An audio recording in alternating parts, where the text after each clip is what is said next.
ये आकाशवाणी है। गोली आज प्रस्तुत है आचार्य चतुर्सेन के उपन्यास का हरीश कुमार अमित द्वारा किया गया नाट्य रूपांतर। तो लीजिए सुनिए नाटक गोली। आज प्रस्तुत है इस नाटक की दूसरी और अंतिम कड़ी।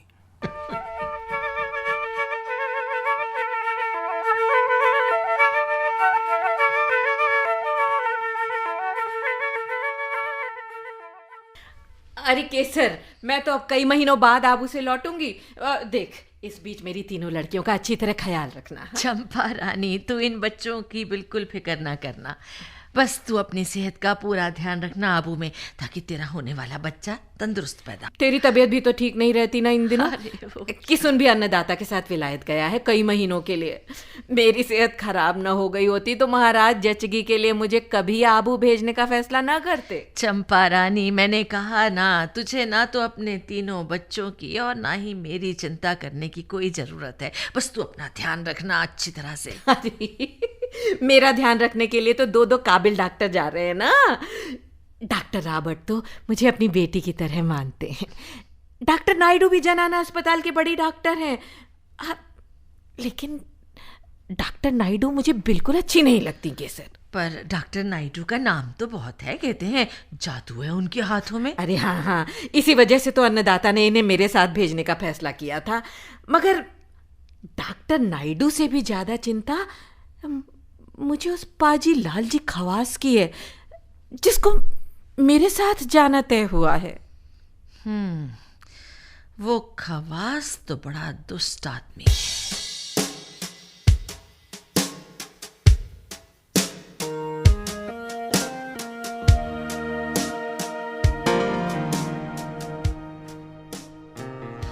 डॉक्टर नायडू, यहाँ आबू का मौसम काफी खुशगवार है। हाँ, वो तो है ही खवास जी। अच्छा डॉक्टर नायडू, सब कुछ ठीक तरह से तो हो जाएगा ना? हो तो जाएगा, पर इस बार ये काम काफी खतरनाक लग रहा है। क्यों? और इस काम के लिए इस बार 25 बहुत कम है। कम से कम 50,000 तो देना होगा। और डॉक्टर रॉबर्ट को भी यहाँ से टरकाना होगा। अरे डॉक्टर नायडू, एक अदना गोली की जान की इतनी कीमत? आप ये मत भूलिए कि रियासत में आप मेरे ही कारण बनी हुई हैं, और मेरे ही मार्फत आपने इतना कमाया है कि जिंदगी भर ऐश कर सकती हैं। खवास जी, मैंने भी तो हमेशा तुम्हारी मदद की है, तुम्हारे लिए खतरे उठाए हैं, और फिर हमेशा वक्त पर तुम्हारा हिस्सा तुम्हें दिया है। अरे हाँ, दिया है, लेकिन ये तो अन्नदाता का काम है। अब 50,000 आपको दे दूं तो मेरे पल्ले तो फूटी कौड़ी भी नहीं बचेगी। नहीं, इससे कम में काम नहीं होगा। नहीं, 50 नहीं, कम, कुछ कम करिए। नहीं, बिल्कुल नहीं। अरे मुझे क्या बचेगा? ठीक है, चलो 10 तुम ले लो, बस? और 40 मुझे दे दो। बस इससे कम मैं नहीं लूंगी। अरे नहीं, 10 तो... मैंने कह दिया ना, इससे कम में मैं काम नहीं करूंगी। अरे लेकिन 10... बस ठीक है डॉक्टर नायडू, इस बार इतना ही सही।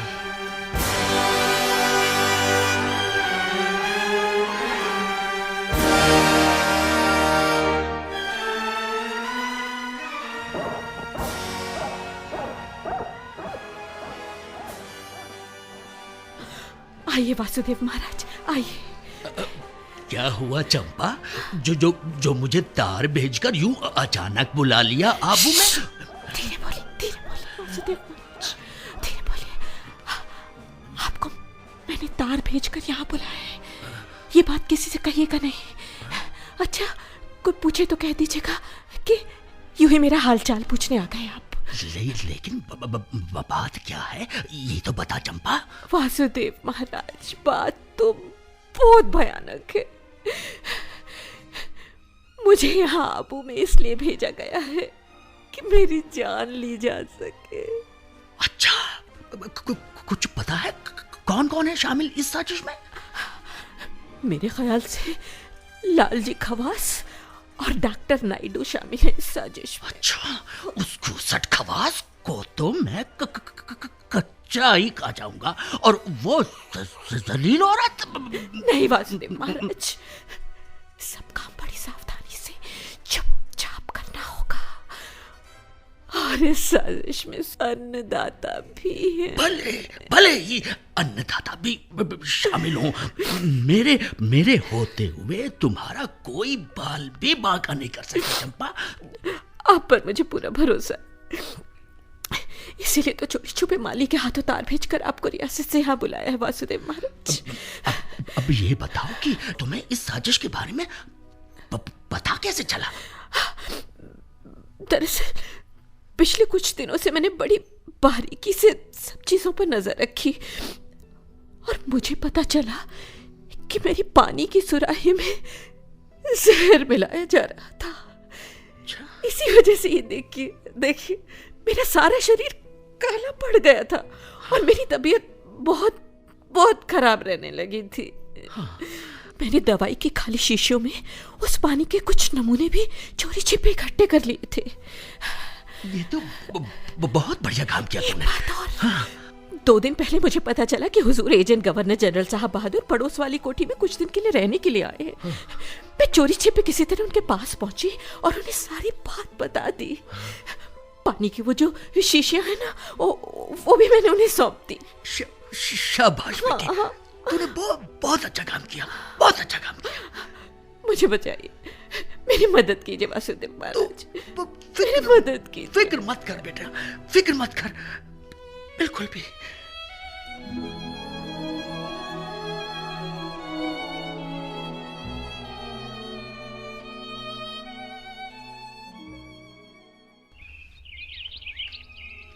डॉक्टर रावण आइए। कैसी हो चंपा बेटी? बिल्कुल ठीक हूँ डॉक्टर रावण, बहुत सुधर गई तबीयत अब तो। और ये तुम्हारा नन्हा मुन्ना तो सो रहा है मजे में। सोता है, तंग नहीं करता ज्यादा। चलो सब ठीक हो गया। एजेंट गवर्नर जनरल ने बहुत मदद की, डॉक्टर नायडू को यहाँ से दूर भिजवा दिया और बम्बई से एक बहुत अच्छी लेडी डॉक्टर के यहाँ आने का इंतज़ाम कर दिया। उस खवास ने रिवॉल्वर से गोली चलाकर तुम्हें जान से मारने की कोशिश तो की, पर तुम बच गई और उसे जेल हो गई। हाँ डॉक्टर रॉबर्ट, सब ठीक हो गया। पर अन्नदाता ने मेरी कोई खबर नहीं ली। सुना था कि वो करीब 2 महीने पहले विलायत से वापस आ गए थे, नहीं किसी उनकी कोई खबर मिली, ना नहीं मेरे बच्चों की। लेकिन चंपा बेटी, रियासत में जाने से पहले तुम्हें ये बात भी ध्यान रखनी होगी कि तुम्हारे अन्नदाता भी शामिल थे तुम्हें मरवा डालने की साजिश में। डॉक्टर साहब, इसीलिए तो मैं यहाँ आबू में पड़ी हूँ। इसी बहाने अपने इस बच्चे को भी पालने का सुख मिल रहा है। अगर किसन और मेरे बच्चे यहाँ आ जाएं, तो मैं जिंदगी भर उस रियासत में जाऊंगी ही नहीं डॉक्टर साहब। बेटी, तो फिर चिंता क्यों करती हो? हाँ? मैं सब बातें पता लगाकर कुछ दिनों में वापस आता हूँ। ठीक है डॉक्टर साहब, ठीक है।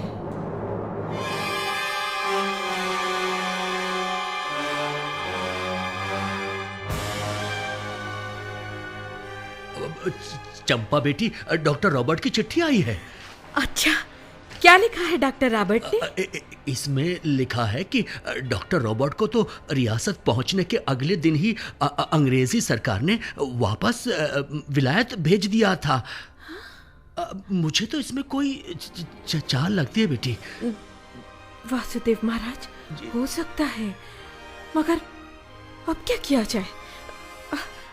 आप ही रियासत क्यों नहीं चले जाते कुछ दिनों के लिए और वहां से समाचार ले आते? मेरा ध्यान रखने के लिए तो यहाँ जनाना डॉक्टर भी हैं, 2 नर्सें भी हैं। ठीक है बेटी जी, मैं आज ही चला जाता हूँ। ठीक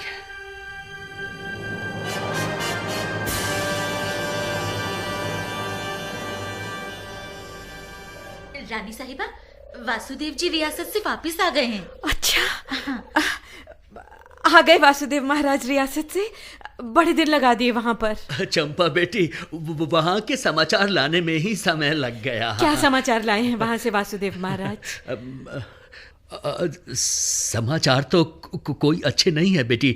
अब जो भी बात है आप बताइए तो। बेटी, रियासत अब एक अंग्रेज के हाथ में है। बात यह है कि अन्नदाता को महीने में अब एक मुश्त रकम मिलती है खर्च चलाने के लिए, और वो अब रियासत के राजकाज में कोई दखल नहीं दे सकते। अब उनका सारा समय रंग महल की रंगरलियों में ही बीतता है। अच्छा। एक और ख़ास बात यह है कि अन्नदाता ने एक ठाकुर की बेटी चंद्र महल से नया ब्याह रचा लिया है, और तुम्हारा महल अपनी नई रानी को दे दिया है। क्या अन्नदाता ने एक और ब्याह कर लिया? ब्याह करना तो ऐसे राजाओं के लिए कोई बड़ी बात नहीं है बेटी। कुंवरानी के अलावा भी अन्नदाता की पहले से 2 रानियां हैं, और गोलियों की तो कोई कमी है ही नहीं। किसुन, केसर और मेरे बच्चों के बारे में भी कुछ पता चला वासुदेव महाराज? चंपा बेटी, तुम्हें ये जानकर दुख होगा कि तुम्हारी प्यारी केसर की लंबी बीमारी के बाद कुछ महीने पहले ही मौत हो गई थी।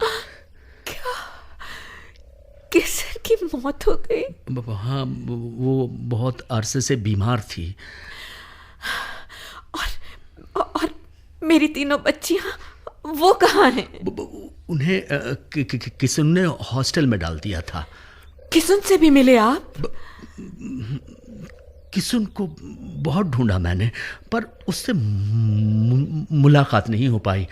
सुना है कि अन्नदाता ने उसे कैद में डाल दिया है। हाँ। कैद में? क्यों? ऐसा क्या गुनाह किया था किसुन ने? सुना है कि अन्नदाता ने किसुन से तुम्हारे वो सब हीरे जवाहरात और रुपए मांगे थे। हाँ। जिनका हिसाब किताब वो रखा करता था। हाँ। लेकिन उसने ये सब देने से इनकार कर दिया। इस पर किसुन को बहुत मारा पीटा गया, और फिर भी इनकार करने पर कैद में डाल दिया गया। वासुदेव महाराज, मैं अब खुद ही रियासत में जाऊंगी। वहां जाने पर तुम्हें जान से मारने की कोशिश हो सकती है। नहीं डरती मैं मौत से वासुदेव महाराज।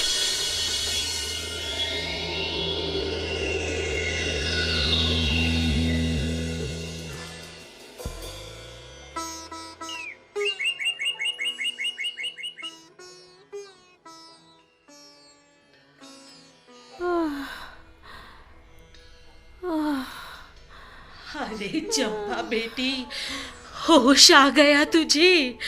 हाँ, पानी दो पीने के लिए। हाँ ना काकी, जरा भी प्यास नहीं है। अरे मेरी बच्ची, सर दर्द से फटा जा रहा है। सारा शरीर दुख रहा है काकी। काहे नहीं दुखेगा? हाँ, सिर में इतनी चोट जो लगी है तुझे। हाँ काकी, हाँ हाँ, सब याद आ रहा है मुझे अब काकी। हाँ, आज सुबह की तो बात है जब इन ड्योढ़ियों के नीच दरोगा गंगाराम ने मुझे अपने कमरे में बुलाया था। चंपा, अरे मुझे तेरी हालत पर तरस आता है। हाँ? कहाँ तो तूने इतने साल महल में अन्नदाता के साथ ऐशो आराम की जिंदगी बिताई है, और कहाँ उन्हीं अन्नदाता के कहने पर तुझे इन ड्योढ़ियों में कैद कर दिया गया जहाँ तू नरक जैसी जिंदगी जी रही है। हाँ। चंपा, मेरा मन तुझ पर आ गया है। अरे तू मुझसे ब्याह कर ले। हाँ। फिर तेरा इस नरक से छुटकारा करवा दूंगा, नहीं तो मरते दम तक यहीं सड़ती रहेगी, तू समझे? थूकती हूँ मैं तेरे मुंह पर, छोटा कहीं का। अच्छा, ऐसी बात है? ऐसी बात है तो ब्याह के बाद जो करना है ना, मैं अब भी कर देता हूँ। अरे यहाँ तुझे बचाने वाला है ही कौन? छोड़ कभी नहीं, छोड़ कभी नहीं। छोड़, ऐसे ऐसे कैसे छोड़ दूं चंपा रानी? तुझे ऐसे कैसे छोड़ा? अरे बच्चा, इतने जोरों से मुझे काट खाया तूने। तू ऐसे नहीं मानेगी, तू ऐसे नहीं मानेगी। तेरा सर टकराता हूँ दीवार से, तभी आएगा तेरे दिमाग ठिकाने पर। ये चंपा, ये चंपा, चंपा, लगता है सिर को दीवार से टकराने से बेहोश हो गई। हाँ, चंपा, अरे खून भी निकल रहा है इसके सर से। खैर, अरे मुझे क्या, मेरा रास्ता तो साफ हो गया ना।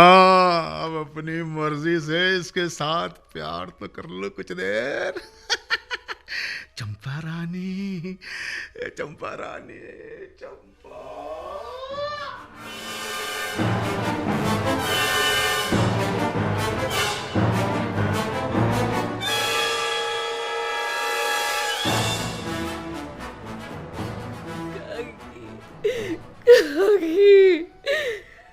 उस राक्षस ने मेरी लाज भी लूट ली। बस बेटी, बस मेरी बच्ची, बस। अरे चंपा, बाहर से इन ड्योढ़ियों को लोग जनाना महल समझते हैं, सोचते हैं कि राजा के मन बहलाव के लिए यहाँ औरतों को रखा जाता है और मरते दम तक बाहर नहीं जाने दिया जाता। लोग सोचते होंगे कि यहाँ औरतें बड़े आराम से रहती होंगी, लेकिन जो सच्चाई है ना, वो तो तू भी जान गई है अब। अरे बेटी, बिना दरवाजे वाली अंधेरी छोटी छोटी कोठरियां, अधपेट रूखा सूखा खाना, बाहर खुले में नंगी होकर दूसरी औरतों के सामने नहाना, उनकी गाली गलौज सुनना, राजा की हवस का शिकार बनना और दारोगा की गालियां और चाबुक की मार खाना, ये है इन ड्योढ़ियों के अंदर की सच्चाई। अरे मेरी बच्ची, मैं भी पिछले 30 सालों से यहाँ कैद हूँ। अब तो मरने के बाद ही मुक्ति मिलेगी।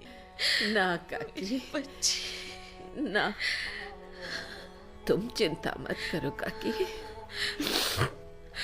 मैं यहाँ की औरतों को इकट्ठा करूंगी और इस नरक का द्वार खोलने की कोशिश करूंगी। जीती रहे मेरी मैं बच्ची, करूंगी काकी, जीती रहे। मैं करूंगी।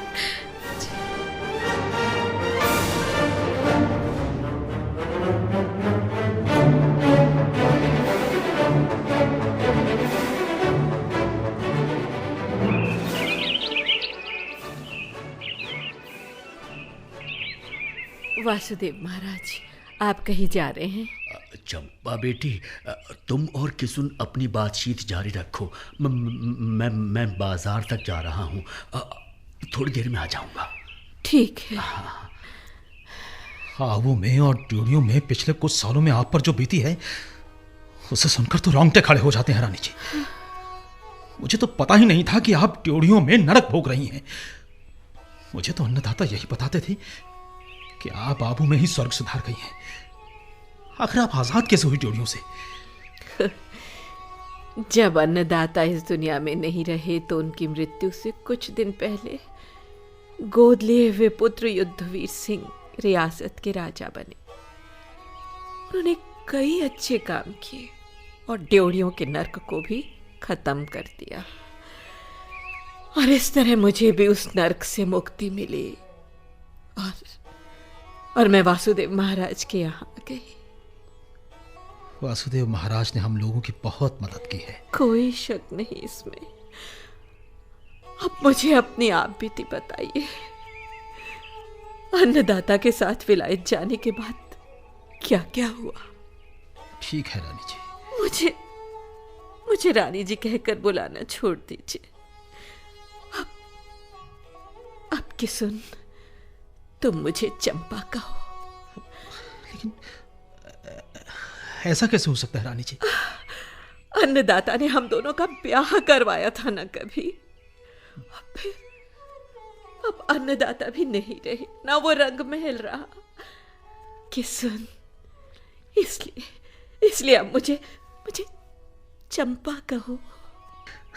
अच्छा, ठीक है, चंपा कहा करूंगा।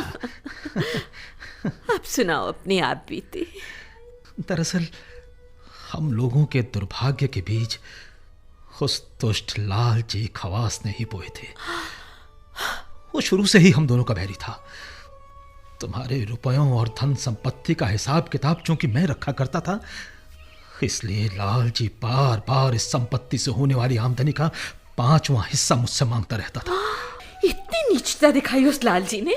इतना ही नहीं, जब मैंने उसकी बात नहीं मानी तो उसने अन्नदाता के कान भरने शुरू कर दिए कि तुम और मैं मिलकर उन्हें लूट रहे हैं। अच्छा?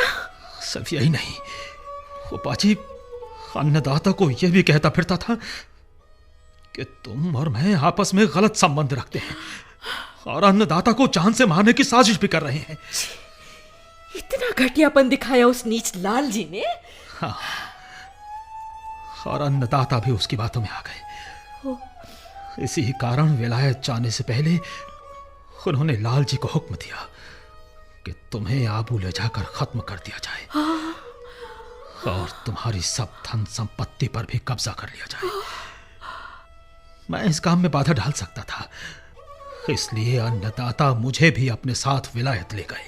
लेकिन किसुन, तुम्हें ये सब बातें पता कैसे चली? एक दिन शराब के नशे में अन्नदाता के मुंह से ये सब निकल गया। इसके अलावा अन्नदाता की लालजी खवास को लिखी एक चिट्ठी भी मैंने पढ़ ली थी। चिट्ठी? हाँ, पर तुम्हारी मदद के लिए मैं कुछ भी नहीं कर सकता था। अन्नदाता ने मुझ पर भी सख्त पहरा लगाया हुआ था। विलायत से लौटने पर अन्नदाता ने मुझे बताया कि आबू में तुम्हारी मौत हो गई है। अन्नदाता ने मुझसे यह भी कहा कि तुम्हारी सारी धन संपत्ति, हीरे जवाहरात वगैरह मैं उन्हें दे दूं। जब मैंने इनसे इनकार किया तो मुझे बहुत मारा पीटा गया और बहुत अत्याचार किए गए मुझ पर। अन्नदाता जो नई रानी लाए थे वो बहुत ही घटिया औरत निकली। एक दिन उसने मुझसे गलत रिश्ते बनाने के लिए कहा। जब मैंने इससे इनकार किया तो उसने मुझ पर झूठे इल्जाम लगा दिए। मुझे खूब मारा पीटा गया और जेल में डाल दिया गया। लेकिन किसुन, फिर जेल से छुटकारा कैसे हुआ? एक दिन अचानक मुझे जेल से रिहा करके महलों में अन्नदाता के पास ले जाया गया। अन्नदाता बहुत ज्यादा बीमार थे। ऐसा लग रहा था मानो अपनी आखिरी सांसें गिन रहे हों। मुझे देखकर टूटी फूटी भाषा में उन्होंने कुछ कहा। समझ में आया इतना कि एक बार उन्होंने तुम्हारा नाम लिया और फिर मेरी ओर इशारा करके कहा कि बच्चों को तुम रख लेना। बस उसके बाद उनकी सांसें थम गई।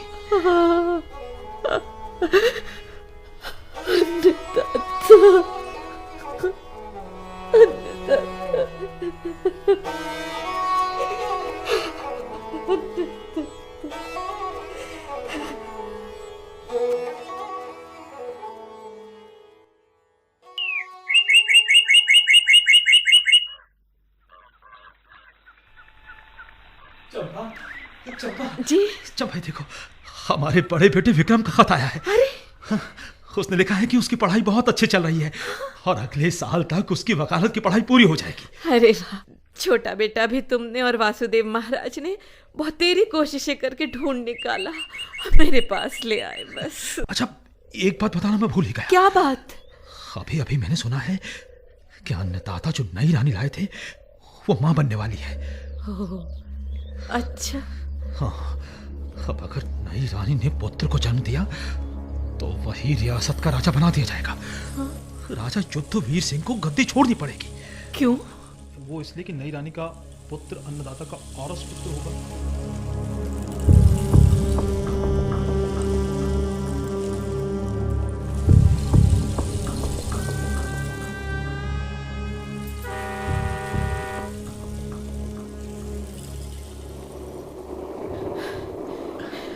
केसरी सिंह जी, आपकी मोटर में हम तो ठीक ठाक दिल्ली पहुंच गए, लेकिन मेरे पति तो वही रियासत में रह गए। चंपा बेटी चिंता ना करो, किशन सिंह भी मिल जाएगा।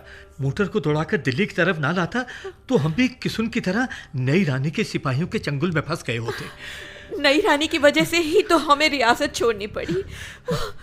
उसने मुझे अपने रंग महल में बुलाकर ये कहा था कि मेरी बड़ी बेटी उसकी चाकरी में लग जाए। मुझे अपनी बेटी के आबरू की चिंता थी, इसीलिए मैंने मना कर दिया। बिल्कुल सही किया चंपा बेटी। नई रानी के यहाँ लड़का पैदा होने की वजह से अंग्रेजी सरकार उस बच्चे को ही राजा मान लेगी। हाँ, राजा युद्धवीर सिंह तो अब कुछ ही दिनों के लिए गद्दी पर हैं, लेकिन बड़े भले आदमी हैं। हाँ। बहुत मदद की उन्होंने मेरी, और आपके जैसे विश्वास पात्र ड्राइवर के साथ अपनी मोटर में हम लोगों को चुपचाप दिल्ली भेजने का आनन फानन में इंतजाम भी कर। मेरा दिल कहता है कि किशन भी जल्दी ही मिल जाएगा। अब तो दिल्ली में रहने का इंतजाम भी करना पड़ेगा। बेटी, भलाई इसी में है कि तुम लोग फिलहाल कहीं छिप कर रहो। दिल्ली में मेरी जान पहचान के एक वकील है, बड़े सज्जन पुरुष है। वो हमारे रहने का कोई ना कोई इंतजाम जरूर करवा देंगे। चलिए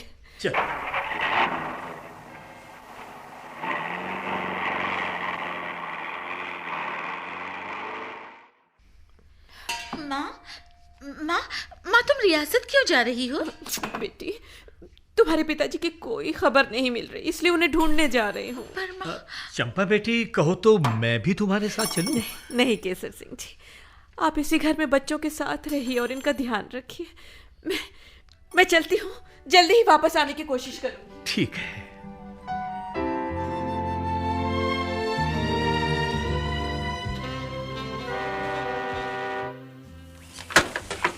अरे चंपा बेटी, आगे रियासत से लौटकर आजा बेटी, आजा। कैसे हैं केसरी सिंह जी आप, और बाकी सब लोग कैसे हैं? चंपा बेटी, यहाँ सब ठीक ठाक है। केसरी सिंह जी, जब मैं रियासत में पहुंची तो वहां रानी चंद्र महल का राज चल रहा था। वो और गंगाराम मेरे पति पर इतने अत्याचार करते थे कि कुछ मत पूछिए। वे उससे मेरी धन संपत्ति और बड़ी लड़की हथियाना चाहते थे, मगर मेरे पति उनके सामने बिल्कुल नहीं झुके। बहुत कमजोर और बीमार हो गए थे। एक दिन उन्होंने दम तोड़ दिया। किशन नहीं रहा, ये तो बहुत बुरा हुआ। लेकिन तुम फिर भी वहीं क्यों रहती रही? मैं तो रानी चंद्र महल और गंगाराम के चंगुल में थी ना। लेकिन तभी मुझे एक और रहस्य का पता चला। कौन सा रहस्य? मुझे पता चला राजा युद्धवीर सिंह को धोखे से गद्दी से हटाया गया था। धोखे से? कैसे? रानी चंद्र महल और गंगाराम ने साजिश करके सबको झूठ मूठ ये कह दिया कि रानी गर्भवती है। रानी प्रसव के लिए अपने मायके चली गई। फिर गंगाराम के बेटे को रानी चंद्र महल का बेटा बनाकर रियासत के महलों में ले जाया गया। इसी वजह से राजा युद्धवीर सिंह को अपनी गद्दी छोड़नी पड़ी। ये तो बहुत बड़ी साजिश की गई राजा युद्धवीर सिंह के खिलाफ। बिल्कुल। जब ये सब राज खुले तो रानी चंद्र महल अपने मायके भाग गई। सुना है वहां जाते ही किसी बीमारी की वजह से मौत हो गई उसकी। और इस बीच हिंदुस्तान आजाद हो गया। अंग्रेज यहां से चले गए। मैं भी वहां से आजाद हो गई और यहां चली आई। मेरे पति अब इस दुनिया में नहीं है, लेकिन मैं इन बच्चों के सहारे एक नई दुनिया बसाऊंगी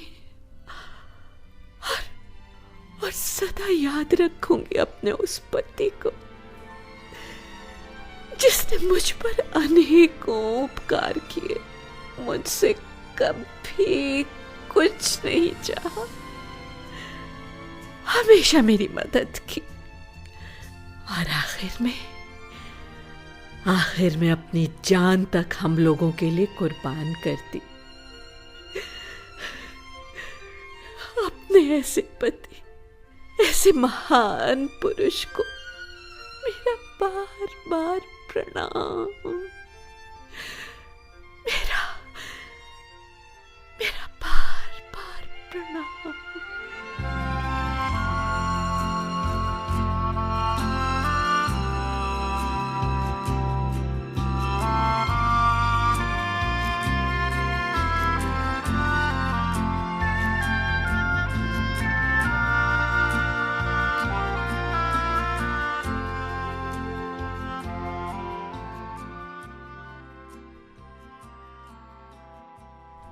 गोली।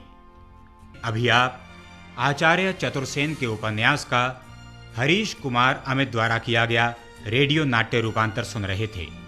नाटक के निर्देशक थे दानिश इकबाल और प्रस्तुति सहायिका थीं विजयलक्ष्मी।